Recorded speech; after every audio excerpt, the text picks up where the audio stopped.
Hello friends, welcome to our channel Learn and Teach with Arun. இந்த வீடியோவில் நம்ம என்ன பார்க்க போறோம் அப்படி சொல்லி பார்த்தீங்கன்னா nested if பைத்தான்ல இருக்கக்கூடிய nested if ஸ்டேட்மென்ட்க்கு உண்டான ஒரு எக்ஸாம்பிள் பார்க்க போறோம் சரிங்களா சோ இது வந்து பார்த்தீங்கன்னா ஒரு காமன் சின்டாக்ஸ் அப்படினு சொல்லலாம் ஒரு if ஸ்டேட்மென்ட்க்குள்ளார இன்னொரு if அல்லது more than one if statement இருந்துச்சு அப்படினா அது வந்து nested if அப்படி நம்ம சொல்லுவோம் சரிங்களா சோ இது வந்து ஒரு if பார்ட் அதுல அந்த if க்கு உண்டான else பார்ட் இது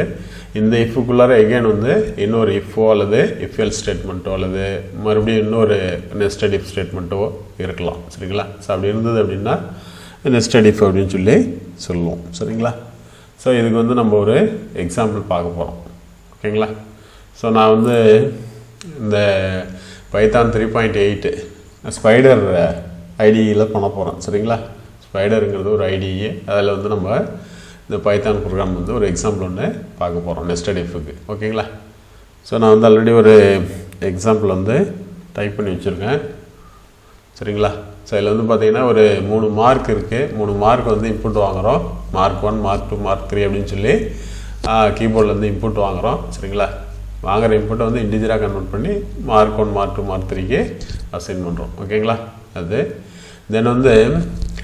மார்க் 1 மார்க் 2 மார்க் 3 இது மூணுமே வந்து greater than or equal to 40 அப்படினா நம்ம ரிசல்ட் வந்து பாஸ் அப்படினு சொல்லி டிக்ளேர் பண்ணுவோம் சரிங்களா சோ இல்ல அப்படினா ரிசல்ட் வந்து reappear அப்படிங்கிற மாதிரி டிக்ளேர் பண்ணுவோம் சரிங்களா சோ இங்க வந்து பாத்தீங்கன்னா அத condition சொல்லிருப்போம் mark 1 is greater than or equal to 40 and mark 2 is greater than or equal to 40 and mark 3 is greater than or equal to 40 அப்படினு சொல்லி வரணும் ஓகேங்களா சோ மூணு மார்க்குமே வந்து greater than or equal to 40 அப்படினு சொல்லி வரணும் சோ இதுல ஏதாவது ஒரு மார்க் வந்து less than 40 வந்துச்சு அப்படினா நமக்கு வந்து ரிசல்ட் வந்து reappear அப்படினு சொல்லி வரும் சரிங்களா சோ இது லாஜிக்கல் அண்ட் ஓகேங்களா இந்த மூணு கண்டிஷனுமே ட்ரூ அப்படினு இருந்தா மட்டும் தான் இந்த if பார்ட்டுக்குள்ளார போகும் ஓகேங்களா so mark 1 is greater than or equal to 40 and mark 2 is greater than or equal to 40 and mark 3 is greater than or equal to 40 so இந்த கண்டிஷன் ட்ரூ அப்படினா நம்ம என்ன பண்றோம் ரிசல்ட்ட வந்து பிரிண்ட் பண்றோம் பாஸ் னு சொல்லி பிரிண்ட் பண்றோம் அதுக்கு அப்புறம் ஆவரேஜ் வந்து கால்குலேட் பண்றோம் mark 1 mark 2 mark 3 மூணுத்தையும் ஆட் பண்ணி 3 ஆல டிவைட் பண்ணோம் நமக்கு வந்து ஆவரேஜ் கிடைக்கும் சரிங்களா இந்த ஆவரேஜை பேஸ் பண்ணி நம்ம என்ன பண்றோம் again இன்னொரு if else யூஸ் பண்ணி ஆவரேஜ் கால்குலேட் பண்ணதுக்கு அப்புறமா ஆவரேஜ் பேஸ் பண்ணி கிரேட் வந்து நம்ம அலாட் பண்றோம் சரிங்களா அதாவது ஆவரேஜ் வந்து greater than or equal to 80 அப்படினா O கிரேட் அப்படினு சொல்லி அசைன் பண்ணனும் greater than or equal to 70 அதே சமயத்துல less than 80 அப்படி இருந்ததுனா உங்களுக்கு கிரேட் வந்து D அப்படினு சொல்லி அசைன் பண்ணனும் தென் வந்து greater than or equal to 60 less than 70 அப்படினா உங்களுக்கு கிரேட் வந்து A அப்படினு சொல்லி அசைன் பண்ணனும் அப்படினு சொல்லிருப்போம் சோ அதே போல வந்து கிரேட் B அப்படிங்கிறது ஆவரேஜ் ஓட வேல்யூ வந்து greater than or equal to 50 அதே சமயத்துல less than 60 இருந்துச்சு அப்படினா நம்ம கிரேட் வந்து B அப்படினு சொல்லி அசைன் பண்ணுவோம்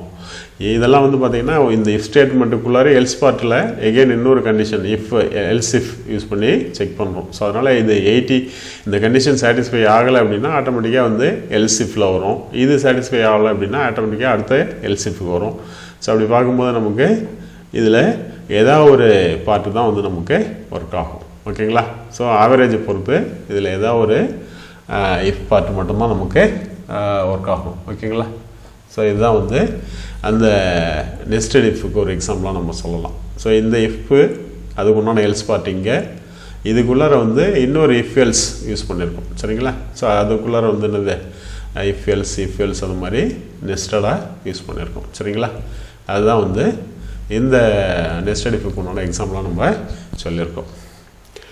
சோ இத நம்ம வந்து ரன் பண்ணி செக் பண்ணலாம் ஓகேங்களா சோ மூணு மார்க் வந்து greater than or equal to 40 இருந்தா தான் ரிசல்ட் நமக்கு பாஸ் ன்னு வரணும் அதுக்கு அப்புறம் கிரேட் வந்து அலாட் ஆகணும் ஓகேங்களா கிரேட் வந்து 8 greater than or equal to 80 average mark வாங்கியிருந்தோம்னா உங்களுக்கு வந்து கிரேட் வந்து O ன்னு வரணும் சரிங்களா சப்போஸ் ஆவரேஜ் வந்து 45 ன்னு வெச்சுப்போம் சோ நமக்கு வந்து கிரேட் வந்து C அப்படினு சொல்லி வரணும் ரிசல்ட் பாஸ் கிரேட் வந்து C அப்படினு சொல்லி வரணும் இல்ல ஏதோ ஒரு சப்ஜெக்ட் வந்து less than 40 அதாவது 35 இல்ல 38 இல்ல 20 அந்த மாதிரி ஏதோ மார்க் கம்மியா இருந்ததுனா ரிசல்ட் வந்து reappear அப்படினு சொல்லி வரணும் சரிங்களா சோ அது வந்து வருதா அப்படினு சொல்லி பார்க்கலாம் சரிங்களா ஸோ நம்ம வந்து கடைசியாக வந்து இந்த ஆவரேஜை பிரிண்ட் பண்ணியிருக்கோம் ரைட். ஸோ இப்போ நான் ரன் பண்ணுறேன். ஸோ இந்த சிம்பிள் இருக்குங்களா, F5 ப்ரெஸ் பண்ணலாம் அல்லது இந்த சிம்பிளை ப்ரெஸ் பண்ணிங்க அப்படின்னா உங்களுக்கு ரன் ஆகும். ஸோ ஒரு 3 மார்க் நம்ம என்ட்ரி பண்ணி பார்க்கலாம். ஸோ மார்க் 1 55, மார்க் 2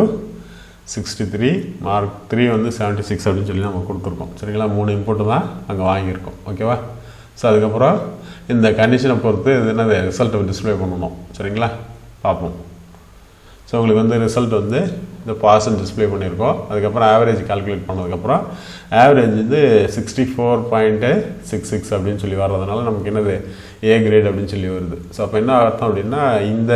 கேட்டகரியில் வந்திருக்கு, இந்த எல்ஸ் பார்ட்டுக்குள்ளார வந்திருக்கு. Greater than or equal to 60 அப்படின்னும் போது ஆவரேஜ் வந்து 64.66 அப்படின்னும் போது கிரேட் ஏ அப்படின்னு சொல்லி நமக்கு ரிசல்ட் கிடச்சிருக்கு ஓகேங்களா. ஸோ இது வந்து நம்ம மார்க் 1 மார்க் 2 மார்க் 3க்கு என்ன வேல்யூ கொடுத்தோம் அப்படிங்கிறது நீங்கள் வேரியபிள் எக்ஸ்ப்ளோரரில் போனீங்கன்னா ஒவ்வொரு வேரியபிளும் என்ன வேல்யூ அப்படிங்கிறது இங்கே நம்ம தெரிஞ்சுக்கலாம். அதோடைய டேட்டா டைப் அதோடைய சைஸோடு நம்ம தெரிஞ்சுக்கலாம் சரிங்களா. இது ஸோ இதை மறுபடியும் ரன் பண்ணி நான் வேறு ஒரு இன்புட் கொடுத்து டெஸ்ட் பண்ணுவோம் சரிங்களா. ஸோ மறுபடியும் ரன் பண்ணுவோம். ஸோ இப்போ வந்து மார்க் வந்து 55, 38, 78 கொடுப்போம். ரிசல்ட் என்ன வருதுன்னு பார்க்கலாம் சரிங்களா. ஸோ ரிசல்ட் வந்து உங்களுக்கு ரீஅப்பியர் அப்படின்னு சொல்லி வருது. ஆவரேஜ் வந்து 0.0 அப்படின்னு சொல்லி வருது. நம்ம 3 மார்க்ஸுமே வந்து greater than or equal to 40 அப்படின்னா தான் இங்கே ஆவரேஜே கால்குலேட் பண்ணுறோம் சரிங்களா. இல்லை அப்படின்னா ஆவரேஜ் வந்து 0.0 அப்படின்னு சொல்லி இனிஷியலைஸ் பண்ணி வச்சுருந்தோம் இல்லையா, அந்த வேல்யூ தான் உங்களுக்கு இங்கே பிரிண்ட் ஆகுது. ஸோ ரிசல்ட் வந்து ரீஅப்பியர் அப்படின்னு சொல்லி வருது. ஸோ ஒரு மார்க் ஃபெயிலியர் அப்படிங்கிறதால ரீஅப்பியர் அப்படின்னு சொல்லி வருது அப்படின்னு சொல்லி சொல்லலாம் ஓகேங்களா. ஸோ இது கரஸ்பாண்டிங் அந்த வேல்யூஸ் வந்து இங்கே உங்களுக்கு இருக்கும் பார்த்தீங்கன்னா தெரியும் சரிங்களா. அது ஸோ இதுதான் வந்து நெஸ்டட் இஃப்க்கு உண்டான சிம்பிள் எக்ஸாம்பிள் சரிங்களா. ஸோ தேங்க்ஸ் ஃபார் வாட்சிங்.